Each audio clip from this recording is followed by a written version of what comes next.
तो चलिए शुरू करते हैं नया टॉपिक आज। और टॉपिक का नाम है, जैसे कि आप देख रहे हैं, भू आकृतिक प्रदेश। भू आकृतिक का मतलब क्या हो गया कि भारत भौगोलिक रूप से कितने भागों में विभक्त है। इस टॉपिक में हम जो पढ़ने वाले हैं वो यही पढ़ने वाले हैं कि भारत का जो भौगोलिक खंड है वो एक समान है या उबड़ खाबड़ टाइप है। तो हम यहां पर देखेंगे कि जो भारत है, अगर मैं एक बात बता दूं कि भारत का जो भू आकृतिक रूप से बड़ा विषम पाया जाता है, यानी कैसा है, विषम क्षेत्र है। भारत एक विषम क्षेत्र है और भारत ही नहीं, विश्व का कोई सा भी क्षेत्र हो, कोई सा भी स्टेट हो, कोई सा भी देश हो, वो भौगोलिक रूप से समान हो ही नहीं सकता। वो हमेशा कहीं ऊंचा होगा, कहीं नीचा होगा। बात समझ में आ रही है आपको? तो इसको जो भौगोलिक रूप से अगर हम देखें तो भारत में, अगर हम भारत, ये धरातल एक भारत मान लें, तो हम देखेंगे कि इस तरह से पर्वत होंगे। भारत पर क्या होंगे? पर्वत होंगे। इस तरह से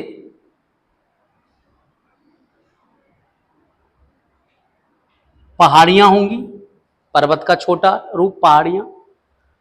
इस तरह से समतल पठार होंगे, जिन्हें समतल में पर्वत होंगे जिन्हें हम पठार कहते हैं। और इस तरह से प्लेन होंगे, क्या होंगे? मैदान।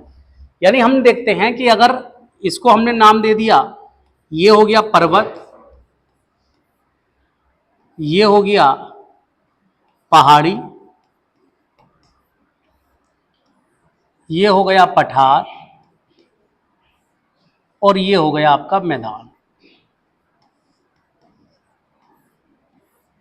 इस तरह से अगर हम देखें कि पूरा भारत का पूरा कुल क्षेत्रफल 100% है, पूरे भारत का कुल क्षेत्रफल हमने माना कितना है? 100% है। तो आप समझिएगा इसमें 11% क्या है? पर्वत। यानी पर्वत भारत के कुल कितने क्षेत्रफल पर है? 11% पर। इसमें 18% पर क्या है? क्या है? पहाड़ियां। इसमें 28% पर क्या है? पठार है। और 43% पर क्या है? आपका मैदान है।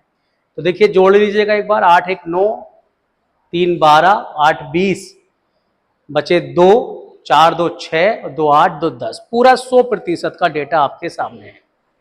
यानी हमने यहां पर देखा कि ये जो भारत है ये भू आकृतिक रूप से बड़ा विषम है।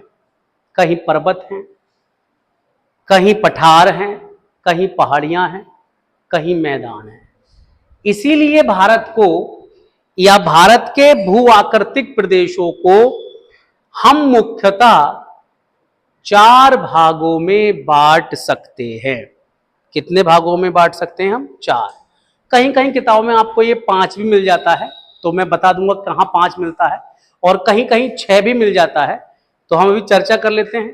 तो आपने ये उतारा, ये उतारा आपने, समझा। ये मैंने आपको बताया कि भारत भू आकृतिक प्रदेश टॉपिक पढ़ रहे हैं हम। और पहली चीज बताई कि यदि भारत का कुल क्षेत्रफल 100% है तो उस कुल क्षेत्रफल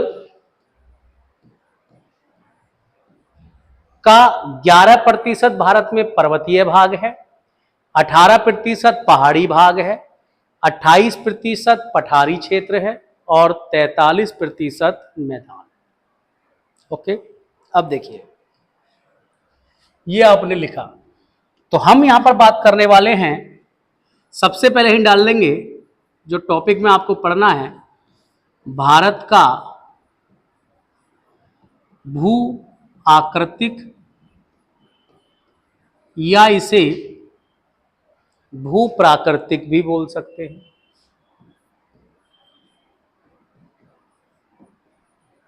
भू प्राकृतिक विभाजन, इसको इस तरह से हम बोल सकते हैं। तो जैसे कि मैंने बताया कि ये हम 4 भाग इसमें बांट पढ़ने वाले हैं, इसको हम 4 भाग पढ़ने वाले हैं। सबसे पहले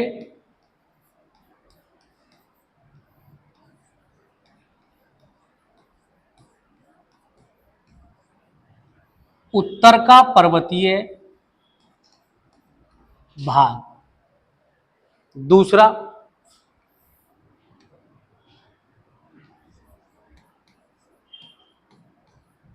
प्रायद्वीपीय पठारी एवं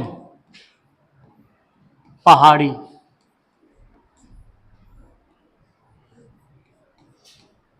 भाग, तीसरा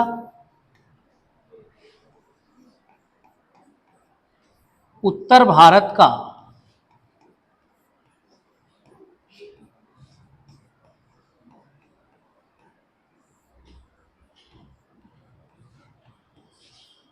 विशाल मैदान, और चौथा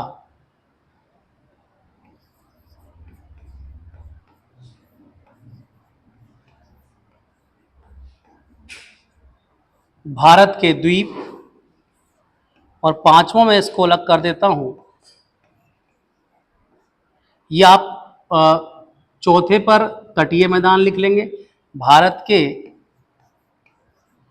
तट या तटीय मैदान,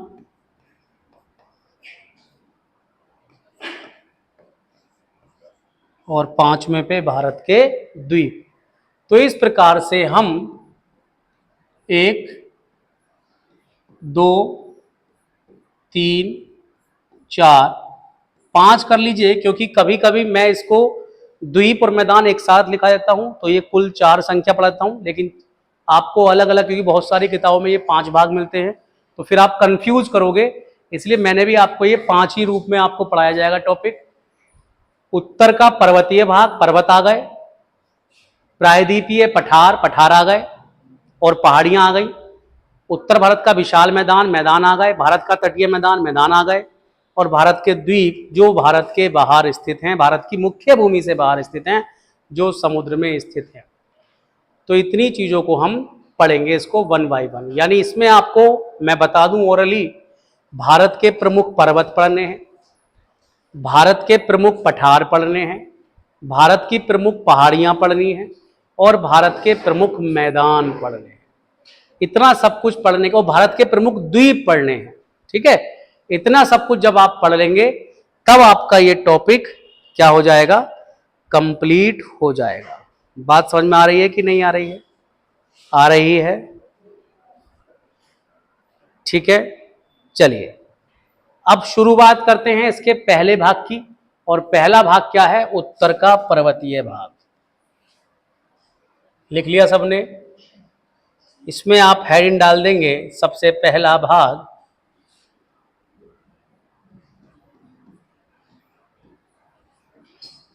उत्तर भारत का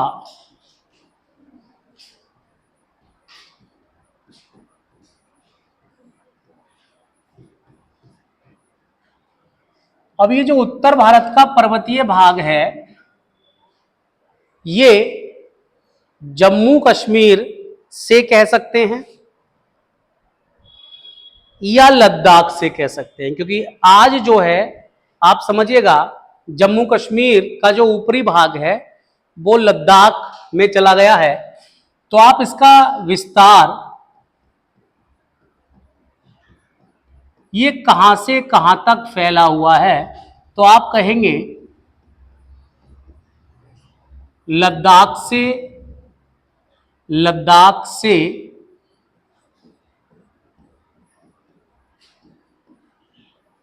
अरुणाचल प्रदेश तक एक पट्टी के रूप में ये भाग हमें दिखाई पड़ता है, और इसकी यहां से यहां तक लगभग 2500 किलोमीटर की रेंज है, जो कि अनकंटिन्यूअस है, मतलब 2500 किलोमीटर की इसकी लंबाई है, और ये जो है लगातार नहीं मिलती है, बल्कि आप कह सकते हैं अविच्छिन्न है, मतलब कटा फटा है, कंटिन्यूअस नहीं है। कहीं पर पर्वत मिलेगा, कहीं पर पर्वत नहीं मिलेगा, फिर आगे जाकर मिल जाएगा, फिर आगे जाकर नहीं मिलेगा। यह बात लागू होगी हिमालय के संदर्भ में, क्योंकि जो उत्तर भारत का पर्वतीय क्षेत्र है, अगर इसको कोई एक नाम देना होगा तो आप क्या नाम देंगे? हिमालय क्षेत्र। उत्तर भारत के समस्त पर्वतीय भाग को हम क्या कहते हैं? हिमालय क्षेत्र के नाम से जानते हैं। हिमालय कोई एक पर्वत नहीं है, अपितु बहुत सारे पर्वतों की एक श्रृंखला है, एक सीरीज है। इसीलिए बताया ना, कहीं पर्वत होगा फिर प्लेन हो गया, फिर पर्वत हो गया, फिर प्लेन हो गया। तो ये है तो पर्वतीय भाग का हिस्सा, वो भी जो मैदान है या पठार है, लेकिन ये अविच्छिन्न इसलिए कहा कि लगातार पर्वत आपको नहीं मिलेंगे यहां पर। तो 2500 किलोमीटर की रेंज तक। तो सबसे पहला क्वेश्चन तो आपका यहां पर यह बन जाता है कि जो हिमालय है वो कितना लंबा है? तो उसकी लंबाई कितनी हो गई? 2500 किलोमीटर। कहां से कहां तक है? लद्दाख से अरुणाचल प्रदेश तक है। इतनी बात समझ में आ गई। अब यहां पर जो हिमालय है, हमने ये सीख लिया या ये समझ लिया कि जो उत्तर भारत का पर्वतीय क्षेत्र है वो हिमालय है। अब मैं आपको इसको दिखाने का प्रयास करूं, बताने का प्रयास करूं, तो आप देखेंगे, आप इसको आप ओरली आप समझिएगा इस तरह से। ये देखिए इस तरह से और ये इस तरह से। ये भारत का मैंने ऊपर वाला हिस्सा बना दिया, यानी शीर्ष हिस्सा बना दिया, जिसको आप जम्मू कश्मीर और लद्दाख वाला हिस्सा कह सकते हैं। बात समझ आ गई। अब ये जो हिस्सा है ये इस तरह से और ये ऐसे होता हुआ ये फिर आपका निकल जाएगा और इस तरह से आप समझिए फैला हुआ है। अब ये जो टिप मैंने बना दिया कोना, ये कौन सा स्टेट है? अरुणाचल प्रदेश। अब मैं आपको बताऊं ये हिमालय किस तरह से फैला हुआ होगा, ये आप समझने का प्रयास करें कि हिमालय किस तरह से फैला हुआ होगा। तो ये देखिए, ये इस तरह से लद्दाख से होता हुआ जम्मू कश्मीर, फिर ऐसे, फिर इस तरह से और फिर इस तरह से ये ऐसे फैला हुआ। बीच बीच में क्या होंगे? इनके पर्वत होंगे, एक कोई यहां हो गया, कोई यहां हो गया, कोई यहां। समझ में आ रही बात आपको? इस तरह से ये पर्वतीय क्षेत्र हुआ, ये पूरा हिमालय हुआ। अब ये जो हिमालय पूरा क्षेत्र है, और हिमालय काफी चौड़ा है बॉस, ये मैंने बता दिया। ये हिमालय समझ लीजिएगा काफी चौड़ा भी है। ये इस तरह से पूरा ये लिए हुए है ना, इस तरह से पूरा चौड़ा हिमालय है। ये है समझ, पूरा लद्दाख से अरुणाचल प्रदेश तक इस तरह से कर्व लिए हुए पूरा क्षेत्र। अब कहीं है कहीं नहीं है। अब मैं आपको बताऊंगा यहां पर जो हम अगला आप हेडिंग डालेंगे, इस चित्र को हम बने रहने देते हैं अभी, लेकिन आपको एक हेडिंग डालना है पहले। हिमालय, ये क्षेत्र पूरा हिमालय हो गया। हमने ये देखा, हमने क्या सीखा, हमने फिर से बताता हूं। हमने ये सीखा कि जो उत्तर भारत का पर्वतीय क्षेत्र है उसे हम हिमालय के नाम से जानते हैं। ठीक है। दूसरी बात, हिमालय लद्दाख से लेकर अरुणाचल प्रदेश तक 2500 किलोमीटर की लंबाई में फैला हुआ। इतनी बात समझ आ गई। अब हिमालय के बारे में और पॉइंट जो आप पहले से जानते हैं, हिमालय एक मोड़दार पर्वत है। कैसा पर्वत है? हिमालय एक मोड़दार पर्वत है। तो सबसे पहले हेडिंग जो डालेंगे आप इसमें, वो डालेंगे हिमालय की उत्पत्ति। हिमालय की उत्पत्ति, हिमालय की उत्पत्ति। कैसे बना है ये पर्वत, कैसे बना है ये पर्वत? तो इसके लिए थोड़ा सा आप समझ लें पहले, फिर मैं चर्चा करूंगा। इसके लिए आप समझ लें, ये जो हिमालय का पर्वत है, इसके निर्माण में ये माना जाता है कि जैसे मैंने आपको प्लेट विवर्तनी की सिद्धांत बताया था, और बताया था कि प्लेटें या तो एक दूसरे की ओर आ रही हैं या एक दूसरे से दूर जा रही हैं। उसी क्रम में दो प्लेटें एक दूसरे की ओर आई और उन दोनों प्लेटों का नाम है प्रायद्वीपीय भारत की प्लेट और यूरेशियाई प्लेट।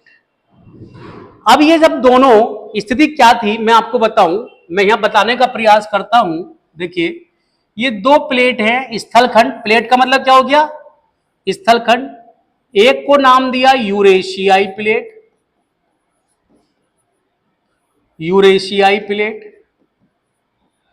और दूसरे को नाम दिया प्रायद्वीपीय भारत। प्रायद्वीपीय भारत। हमेशा ध्यान करेंगे कि ये जो यूरेशियाई प्लेट है ये अंगारा लैंड का भाग थी,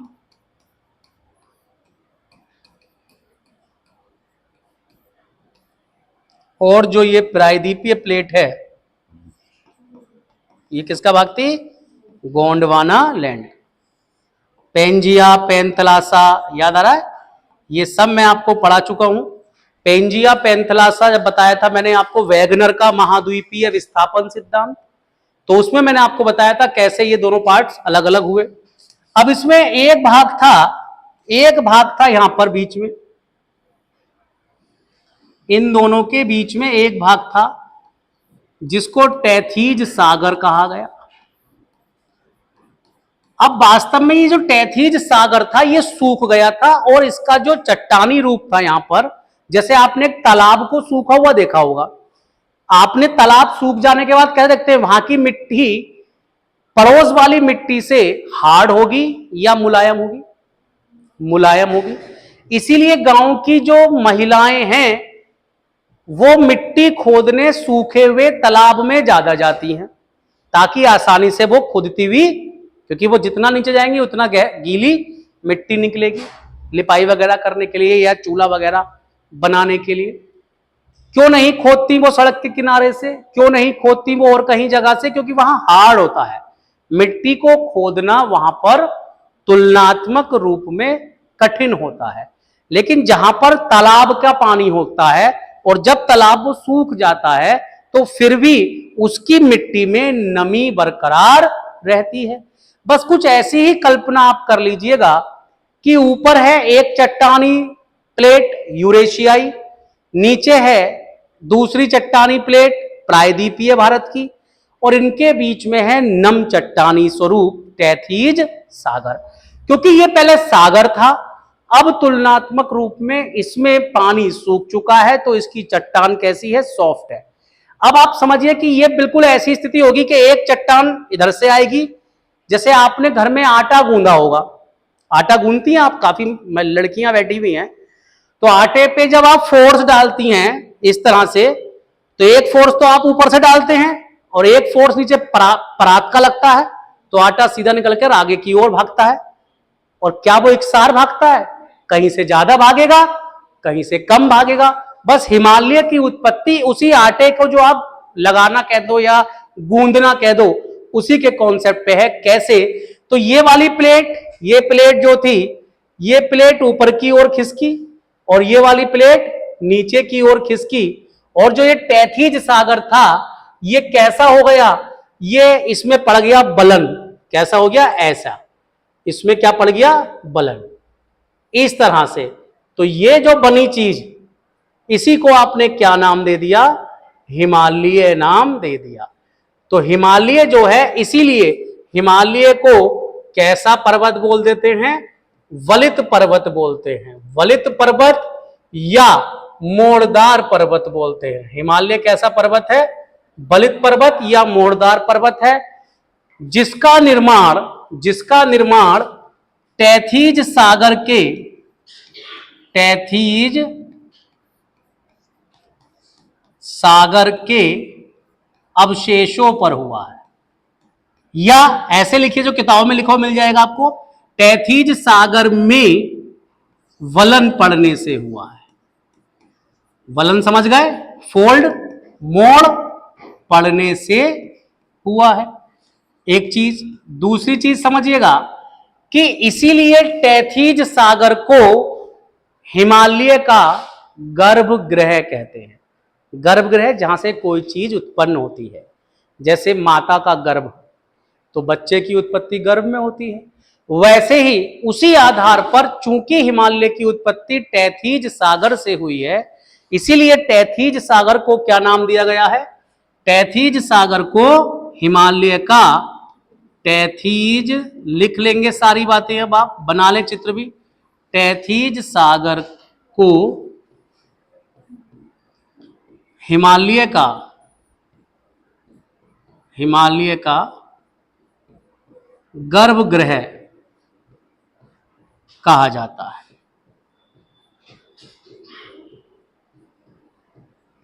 तैतीज सागर को हिमालय का गर्भगृह कहा जाता है, ये आप ध्यान कर लीजिएगा। टर्शियरी युग में यानी तृतीयक युग में इसका निर्माण हुआ है। अगर काल पूछ ले तो ये भी लिख लेंगे, हिमालय की उत्पत्ति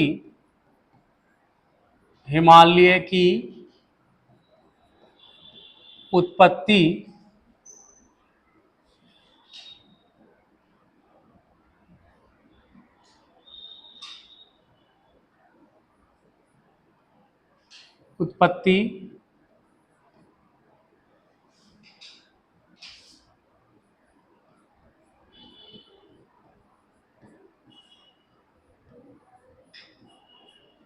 टर्शियरी युग में हुई है। ये सारे फैक्ट्स आप हिमालय से संबंधित, हिमालय की उत्पत्ति से संबंधित हैं, इनको आप नोट कर लीजिएगा, बहुत ही इंपॉर्टेंट रहने वाले हैं। तैतीज सागर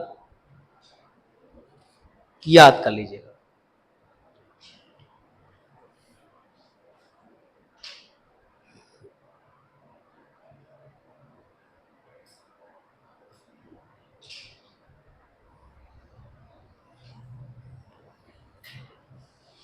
तो आपने यही देखा कि जो हिमालय है उसकी उत्पत्ति यूरेशियाई प्लेट और महाद्वीपीय प्लेट के एक दूसरे की ओर खिसकने से तैतीज सागर में बलन पड़ने के कारण हुई है।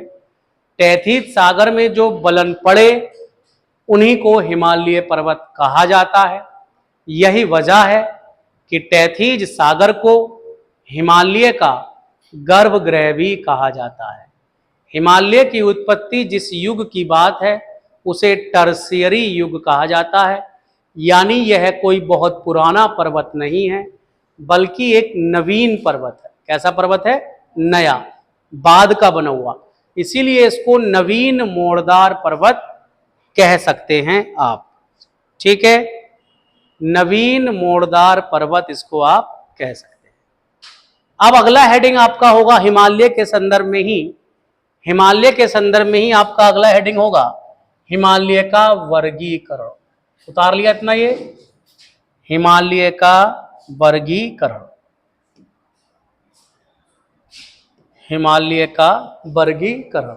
ठीक, हिमालय का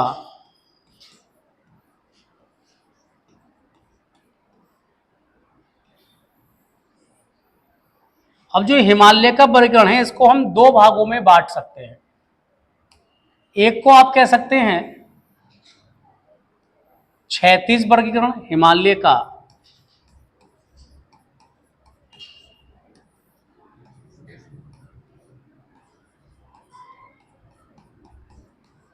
हिमालय का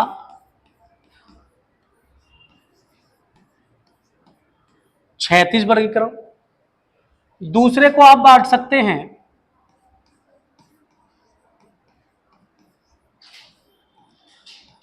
हिमालय का लंबवत वर्गीकरण। क्षैतिज का मतलब हो गया ऐसे पार्ट्स में कैसे कैसे बटा हुआ है, और लंबवत का मतलब हो गया ऊपर फिर नीचे, ऊपर कौन सा हिमालय नीचे और फिर उसके नीचे कौन सा हिमालय। दोनों को ही हम चार चार भागों में बांट सकते हैं। यानी क्षैतिज वर्गीकरण में हिमालय चार प्रकार का मिलेगा। पंजाब हिमालय, पंजाब हिमालय। दूसरा कुमायूं हिमालय। तीसरा नेपाल हिमालय।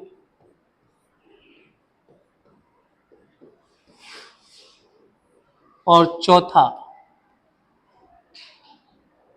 चौथा है असम हिमालय।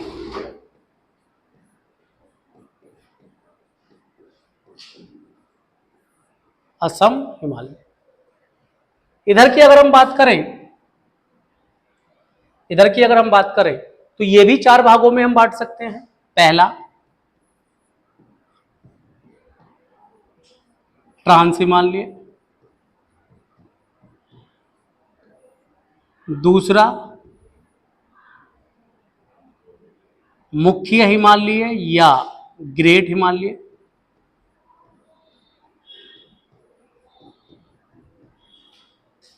तीसरा लघु हिमालय,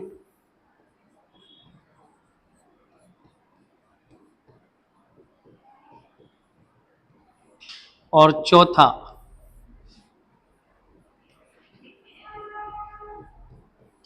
शिवालिक हिमालय। तो इस प्रकार से हम देखते हैं कि जो हिमालय का वर्गीकरण है वो 2 रूपों में हम पढ़ते हैं, हिमालय का क्षैतिज वर्गीकरण और हिमालय का लंबवत वर्गीकरण। हिमालय के क्षैतिज वर्गीकरण के आधार पर हिमालय 4 प्रकार का है। पंजाब हिमालय, जिसे कश्मीर हिमालय भी आप कहते हैं, पंजाब या कश्मीर हिमालय। दूसरा क्या है? कुमायूं हिमालय। तीसरा नेपाल हिमालय और चौथा असम हिमालय। उसी प्रकार से हम देखते हैं कि जो लंबवत वर्गीकरण है उसके आधार पर भी हिमालय 4 प्रकार का है।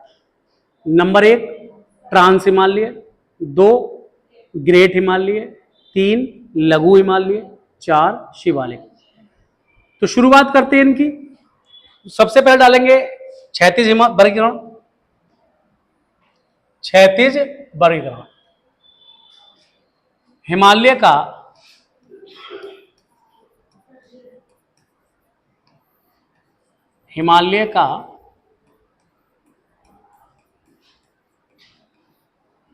क्षैतिज वर्गीकरण देखिए बहुत ही आसान है, बहुत ही सरल है। एक रेखा चित्र के माध्यम से इसको हम कवर करने का प्रयास करते हैं। ठीक है, तो रेखा चित्र कुछ इस प्रकार से कि जैसे मैंने अभी चित्र बनाया था, अब ये फिर एक बार हम लोग इस तरह से चित्र बना लेते हैं।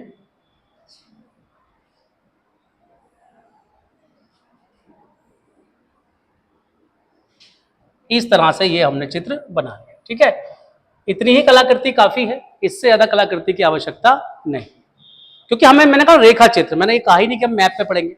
एक रेखा चित्र, एक आइडिया, क्योंकि सब शुरू ऊपर ही है, शीर्ष भाग हमने बना लिया। अब इसमें हम इसमें सबसे पहले एक काम कर लेते हैं। सबसे पहले इसमें हम एक काम कर लेते हैं कि इसमें हम हिमालय बना लेते हैं नॉर्मल। तो हमने हिमालय मान लीजिए ये बना लिया ऐसे। ये पूरी पट्टी जो कि लद्दाख से लेकर जम्मू कश्मीर से लेकर अरुणाचल प्रदेश तक की है, ये हमने पूरी पट्टी क्या बना ली? हिमालय बना ली। और इसको आप नाम लिख भी सकते हो, इसका नाम, इसका पूरा नाम हो गया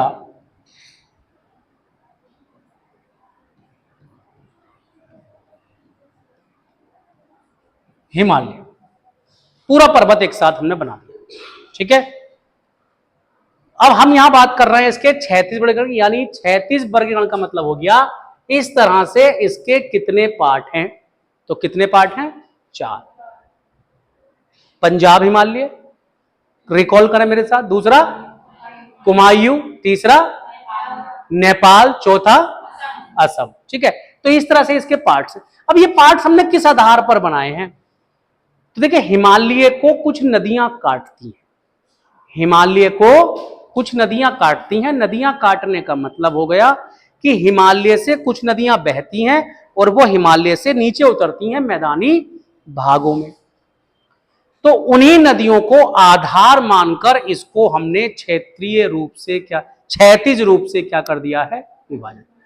तो आपको उन नदियों के नाम याद रखने हैं। क्वेश्चन भी आपका यही बनता है कि भाई वो जो नदियां हैं वो नदियां कौन कौन सी हैं और क्या है। तो देखिए, मैं अभी आपको नदियां नहीं पढ़ा रहा हूं, इसलिए मैं नदियों का उद्गम कुछ नहीं बता रहा हूं, मैं सिंपल ही बता रहा हूं।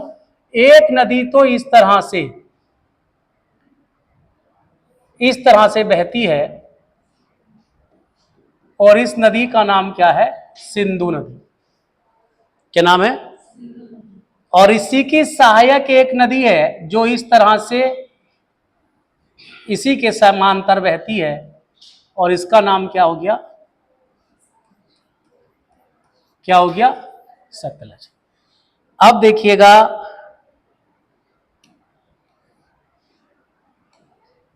ठीक है, इतनी बात हो गई। अब एक नदी यहां नेपाल वाले भाग से ऐसे आ रही है और हिमालय को ऐसे काट रही है, और इस नदी का नाम हो गया, क्या नाम हो गया, काली नदी। दिख रहा है? एक नदी यहां पर सिक्किम में, नेपाल पार करके देखेंगे, नेपाल पार करके सिक्किम में, यहां पर सिक्किम से इस तरह से आ रही है और ऐसे हिमालय को काट रही है।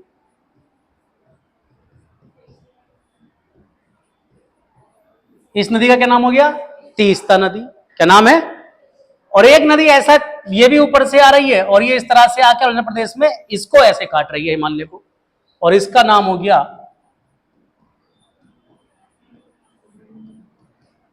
ब्रह्मपुत्र नदी। ब्रह्मपुत्र नदी हो गया। बस ये 4 नदियां, 4 हिमालय, एक हिमालय, दूसरा, तीसरा, चौथा। कैसे? अब देखिए आप, अब आप देखेंगे कि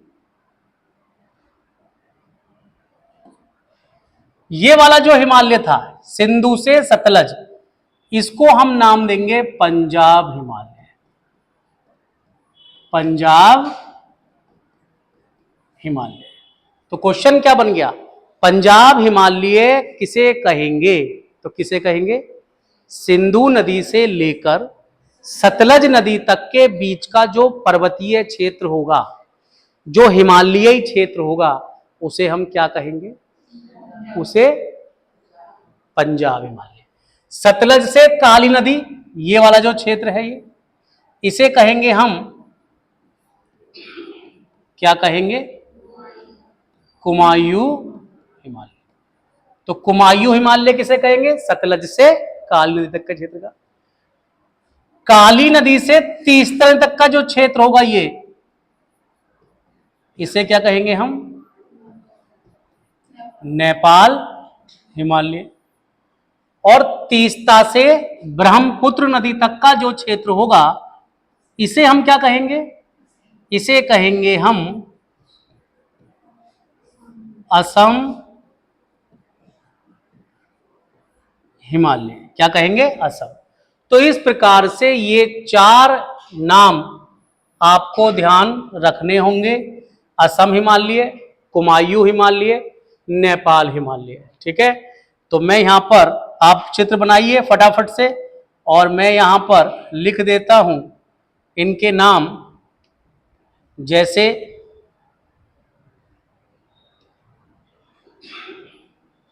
मैंने लिखा पंजाब हिमालय, इसको आप कहेंगे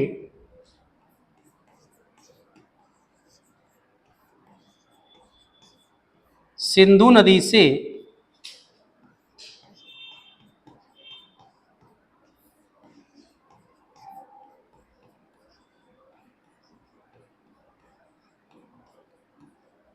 सतलज नदी तक का जो क्षेत्र है, जो पर्वतीय क्षेत्र है, उसको हम पंजाब हिमालय कहेंगे।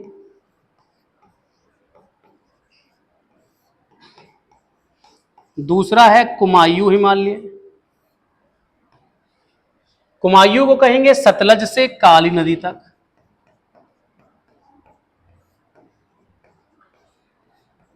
सतलज नदी से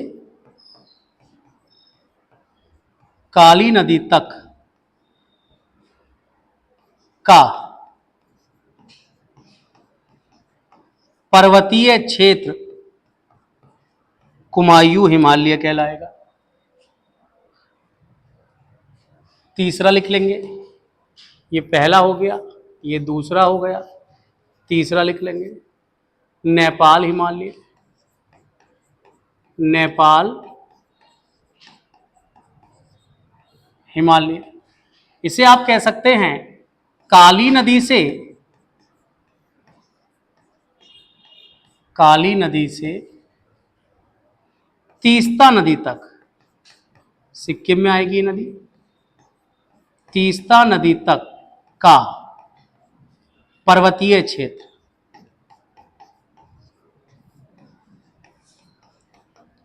का पर्वतीय क्षेत्र नेपाल हिमालय कहलाएगा। और चौथा अंतिम असम हिमालय, क्या नाम है? असम हिमालय। इसको आप लिख सकते हैं तीस्ता नदी से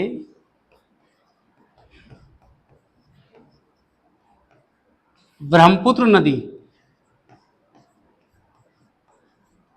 तक का पर्वतीय क्षेत्र क्या कहलाएगा जी? असम हिमालय कहलाएगा। तो ये मैंने आपको रेखा चित्र के द्वारा, मैप के द्वारा भी समझा दिया और नोट भी करा दिया। ठीक है, तो ये हमने क्या पढ़ा? ये हमने पढ़ा हिमालय का क्षैतिज रूप से जो वर्गीकरण है। कल की जो क्लास रहेगी वो इसके आगे की ही क्लास रहेगी और उसमें हम पढ़ेंगे ग्रेट हिमालय और ट्रांस हिमालय, या कैसे लंबवत हिमालय है, ट्रांस हिमालय और ग्रेट हिमालय में क्या अंतर है, कहां कहां पढ़ेंगे, किस क्षेत्र में पढ़ेंगे, कौन कौन से प्रमुख पर्वत। क्योंकि देखिए पर्वत मैंने यहां इसलिए नहीं पढ़ा है, हिमालय तो ये वही है ना, नाम ही तो चेंज हुआ है ना। अब जो पर्वत मान लीजिए कुमायूं हिमालय में पड़ेगा तो वो या तो ग्रेट हिमालय का भाग होगा या लघु का होगा। तो पर्वत हम सारे वहां पढ़ लेंगे, यहां सिर्फ हमने क्या पढ़ लिया? इसका विभाजन। ठीक है, चलिए कल मिलते हैं।